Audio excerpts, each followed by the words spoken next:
Good morning to all of you. आज हम लोग स्टेबिलिटी के बारे में डिस्कस करेंगे। स्टेबिलिटी होता क्या है, एब्सोल्यूट स्टेबिलिटी क्या होता है, रिलेटिव स्टेबिलिटी क्या होता है, ये सब देखेंगे।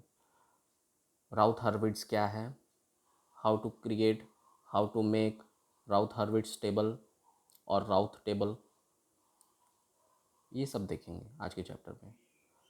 The stability of linear time invariant system may be defined as when the system is subjected to bounded input, the output should be bounded। देखिए, एक चीज़ हमें समझना चाहिए कि किसी भी सिस्टम को हम लोग ट्रांसफर फंक्शन के फॉर्म में लिख सकते हैं। ठीक है, चाहे वो ओपन लूप सिस्टम हो, चाहे वो क्लोज लूप सिस्टम हो।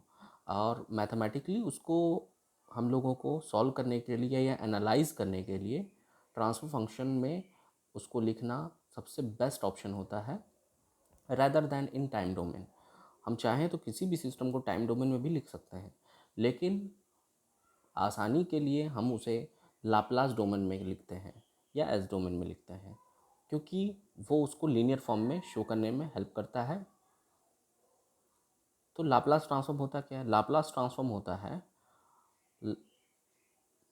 ना, लाप्लास ट्रांसफॉर्म क्या होता है कि टाइम डोमेन जो होता है उसको हम लोग क्या करते हैं, कन्वर्ट कर देते हैं लाप्लास ट्रांसफॉर्म में, है ना। लाप्लास ट्रांसफॉर्म लेके उसको लाप्लास डोमेन में ले लेते हैं, एस डोमेन में। ठीक है, ताकि वो उस पर एनालाइज किया जा सके। बहुत सी चीज़ें वहाँ पे एनालाइज करने में आसानी होती है। बहुत सारे मैथमेटिकल टूल होते हैं हमारे पास वहाँ पे, जो हमें बहुत आसानी से एनालिसिस करने में हेल्पफुल होते हैं। ठीक है, अब आप देख सकते हैं कि ट्रांसफर फंक्शन क्या होता है। ठीक है, ट्रांसफर फंक्शन क्या होता है? किसी भी फंक्शन को मैथमेटिकली हम लोग ट्रांसफर फंक्शन में लिखते हैं। ठीक है, ताकि उस पर एनालिसिस किया जा सकता है। What is transfer function? Transfer function क्या होता है? लाप्लास ट्रांसफॉर्म ऑफ आउटपुट बटे लाप्लास ट्रांसफॉर्म ऑफ इनपुट। हम लोग उसको वैसे लिख देते हैं। तो अब क्या होता है, हम लोग किसी भी इनपुट में, है ना, कोई भी इनपुट दे करके उसके आउटपुट को एनालाइज कर पाते हैं, जिससे क्या होता है, वो स्टेबल है, अनस्टेबल है, ये क्रिटिकली स्टेबल है, वो सब के बारे में हम लोग एनालिसिस कर पाते हैं बड़े आसानी से। ठीक है, और किसी भी सिस्टम को चेक करने के लिए कि वो कितना स्टेबल है, हम लोग इम्पल्स सिग्नल का इस्तेमाल करते हैं। What is impulse? हम लोगों ने पहले ही पढ़ा था इंपॉर्टेंट सिग्नल्स में। इम्पल्स जो होता है उसका मैग्नीट्यूड इनफाइनाइट होता है at t equal to zero, and other than t equal to zero उसका वैल्यू क्या होता है? ज़ीरो होता है। यानी टी इक्वल टू ज़ीरो पर उसका वैल्यू इनफाइनाइट होता है। ठीक है, दैट मीन्स ये एक तरह का चैलेंज हुआ उस सिस्टम के लिए। अगर उसने वो चैलेंज पास कर लिया, मतलब वो किसी हर चैलेंज में वो पास हो जाएगा। इसका सीधा सा मतलब यही है। ठीक है, लाइक पैनिक ब्रेकिंग। आप किसी भी कार को पैनिक ब्रेक करते हैं। पैनिक ब्रेक का मतलब होता है अचानक से स्पीड में जो कार होती है उसको ब्रेक मारना। तो वो कार अगर संभल जाती है या वो गाड़ी अगर संभल जाती है, दैट मीन्स वो नॉर्मल ब्रेकिंग तो संभाल ही लेगी, है ना।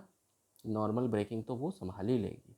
तो इसीलिए पैनिक ब्रेकिंग हम लोग कार, जब कोई भी कार लॉन्च होती है तो पैनिक ब्रेकिंग वगैरह किया जाता है उसकी स्टेबिलिटी को चेक करने के लिए।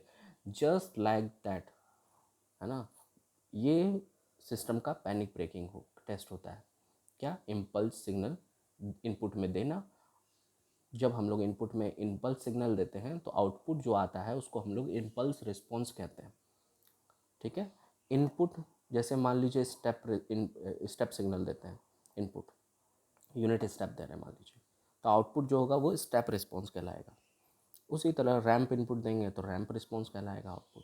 उसी तरह जिस तरह से इनपुट में इम्पल्स दिया, आउटपुट में जो आया उसे इम्पल्स रिस्पॉन्स किया। तो इम्पल्स रिस्पॉन्स के बेसिस पे हम लोग देख सकते हैं कि वो सिस्टम स्टेबल है या नहीं है।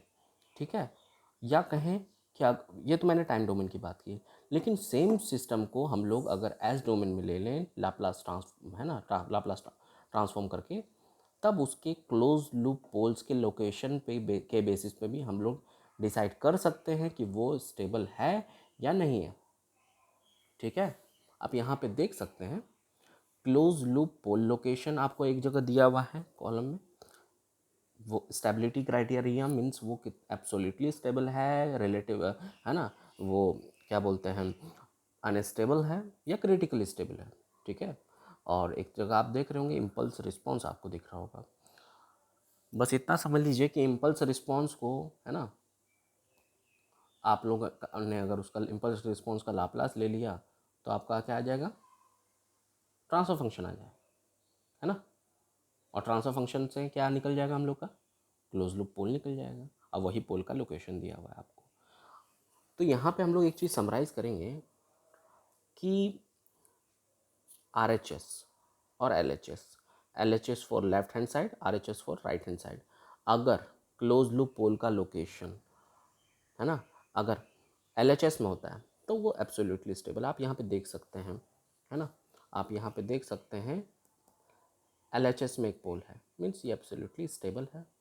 इस फंक्शन का आप लाप्लास इन्वर्स लेंगे तो ये आएगा e⁻⁻80, और इसका ग्राफ खींचिएगा तो ये ग्राफ आएगा जो कि टेंस टू इन्फिनिटी पे ज़ीरो को टच कर रहा है मैग्नीट्यूड, मीन्स ये एब्सोल्युटली स्टेबल है। दूसरे फंक्शन को आप देखिए, यहाँ पे ये है, इस it has repeated poles at -a, इस, है ना, ये भी दोनों पोल क्या है, LHS में है। इसका अगर आप लाप्लास इन्वर्स लेंगे तो आपको ये फंक्शन आएगा, आप निकाल के देखिएगा, ठीक है। We have already discussed about Laplace transform very deeply and very detail form. तो ये भी आप देख सकते हैं at t tends to infinity इसका मैग्नीट्यूड भी ज़ीरो को टच कर रहा है, दैट मीन्स ये भी एब्सोल्युटली स्टेबल है। यहाँ पे एक अलग फंक्शन है, ट्रांसफर फंक्शन दिया हुआ है, ठीक है। इसका पोल लोकेशन देखा तो इसका कॉम्प्लेक्स पोल आया, मगर दोनों LHS में है, ठीक है। इसका हम लोगों ने लाप्लास इन्वर्स लिया तो हमको, है ना, एक डीकेइंग, है ना, डैम्पिंग साइनोसोडल फंक्शन आया, ठीक है, जो कि टेंस टू ज़ीरो हो रहा है at t tends to infinity, तो ये भी स्टेबल है, एब्सोल्युटली स्टेबल है। 4 नंबर एग्जाम्पल में आप देख सकते हैं कि, और, है ना, इस ट्रांसफर फंक्शन का जो है आपको ओरिजिन पे है पोल, क्लोज लूप पोल, उसका हम लोगों ने लाप्लास इन्वर्स निकाला तो ये आया यूनिट स्टेप फंक्शन। आप देख सकते हैं t टेंस टू इन्फिनिटी पे इसका वैल्यू ज़ीरो नहीं हो रहा है, दैट मीन्स ये मार्जिनली एंड क्रिटिकली स्टेबल है, ठीक है, एग्जैक्टली। इस फंक्शन का देखा तो इमेजनरी एक्सिस पे है, कॉम्प्लेक्स, है ना, कॉम्प्लेक्स नहीं है, इसका इमेजनरी पोल है, ठीक है। इसका निकाला हम लोगों ने लाप्लास इन्वर्स तो साइनोसोइडल फंक्शन आया जो कि same, it at tends to infinity it does not touches zero value, that means it is a marginally or critically stable। 5 number में आप देख सकते 6 नंबर में आप देख सकते हैं रिपीटेड पोल्स एट ओरिजिन है, ठीक है। इसका लाप्लास इन्वर्स निकाला तो हमारा फंक्शन यह आया, ठीक है, जिसको हम लोग रैम्प फंक्शन कहते हैं। ये आप देख सकते हैं अनस्टेबल है, ठीक है। आप देख सकते हैं t टेंस टू इन्फिनिटी पे इसका वैल्यू बढ़ते जा रहा है, होना चाहिए था घटते जाना और ज़ीरो को टच कर रहा है, लेकिन ये इसका जस्ट अपोजिट है, ये बढ़ते ही जा रहा है, that means it is absolutely unstable, ठीक है। यहाँ पे आप देख सकते हैं रिपीटेड पोल्स एट ओरिजिन्स है, ठीक है। इसका हम लोगों ने निकाला तो ये इसका जो मैग्नीट्यूड है वो है ना बढ़ते जा रहा है, मतलब ओसिलेट कर रहा है और does not touch is zero, तो ये भी अनस्टेबल है। यहाँ पे आप देख सकते हैं ये RHS में एक पोल है, सिंगल पोल एट RHS, इसका आपने अगर निकाला लाप्लास इन्वर्स तो e⁻80 आता है, इसका ग्राफ आप खींचिएगा तो ये आएगा, ठीक है, e⁻80 का, तो ऑब्वियसली इट्स अनस्टेबल। आप ये देख सकते हैं RHS पे रिपीटेड पोल्स है, रियल पोल्स बट रिपीटेड, इसका निकालिएगा तो ये आएगा, ये भी अनस्टेबल है। एक और एग्जांपल है, ये है कॉम्प्लेक्स पोल एट RHS, इसका निकालिएगा तो ऐसा आएगा, ये भी अनस्टेबल है, टोटली अनस्टेबल।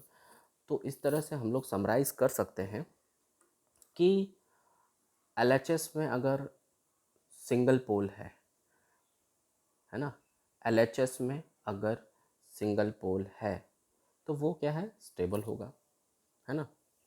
और अगर ओरिजिन पे सिंगल पोल होगा तो वो मार्जिनली स्टेबल होगा, यहाँ पे हम देख सकते हैं। और अगर रिपीटेड पोल्स होंगे, ठीक है, रिपीटेड पोल्स होंगे अगर ओरिजिन पे या आरएचएस में, है ना, तो वो क्या होंगे, अनस्टेबल होंगे। एलएचएस में सिंगल पोल हो, रिपीटेड पोल हो, कॉम्प्लेक्स पोल हो, वो सब एब्सोल्युटली स्टेबल होते हैं। इमेजिनरी एक्सिस पे आपको सिंगल पोल हो, कॉम्प्लेक्स पोल हो, ठीक है, तो वो मार्जिनली स्टेबल होते हैं। बट अगर आरएचएस में पोल हो, चाहे वो किसी भी तरह से हो, रिपीटेड हो, सिंगल हो, है ना, कॉम्प्लेक्स हो, एंड ओरिजिन हो या इमेजिनरी एक्सिस हो, उस पर रिपीटेड पोल्स हो, तो वो क्या होते हैं, अनस्टेबल होते हैं, एब्सोल्युटली अनस्टेबल।